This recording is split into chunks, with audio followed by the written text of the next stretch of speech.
Now let's discuss king, queen, 7. So again, under the gun plus raises, button calls, okay? Now, in this scenario, under the gun plus 1 checks the flop, button checks behind, and now on the turn, under the gun plus 1 bets. Not a particularly great spot because your opponent's betting, right? Your opponent made the delayed continuation bet. In the spot, you see equity is pretty low across the board for the in position player.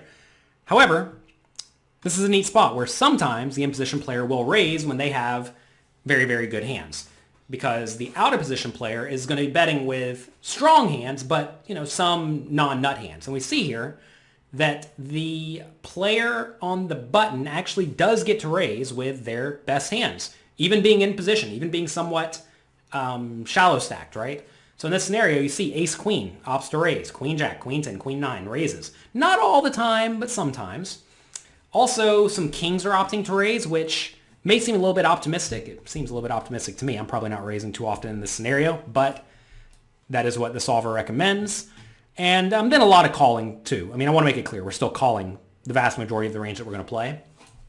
This is a spot where, when even facing a small bet, we do have to overfold, because if you look at the range that checks back the flop, it's a lot of ace high that loses to all the opponent's hands that are betting.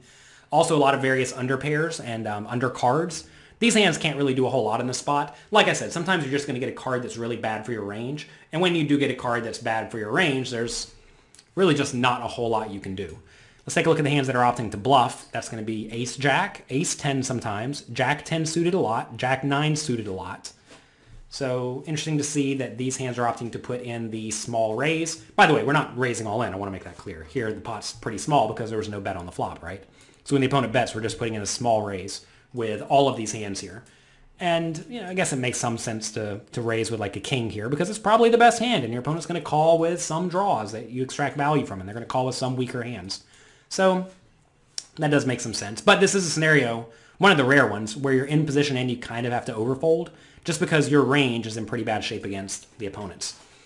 If the turn is a 3, notice now we don't lack the nut advantage nearly as much, because under gun plus 1's going to have a lot of queens on this board, right? Now the queen's not the nuts. So in this scenario, when the opponent bets, we again get to raise with our best hands because we want to build a pot. You're going to find when you're deeper stacked and you want to build a pot with what is likely the best hand, and you don't mind protection, raising becomes viable, especially on the later betting rounds, because here the pot is very small. This would be kind of similar to if we were playing super deep stacked poker and like not a lot of money was in the pot somehow. You want to get money in the pot with your best hands. So you see here, solver does something rather interesting, which I'm sure I would not implement perfectly. It's raising with a lot of pretty marginal hands, like 8-7, 9-7, right? It's kind of weird. 7-6, kind of weird. 6-5 and 5-4 makes sense because they're junky draws, right?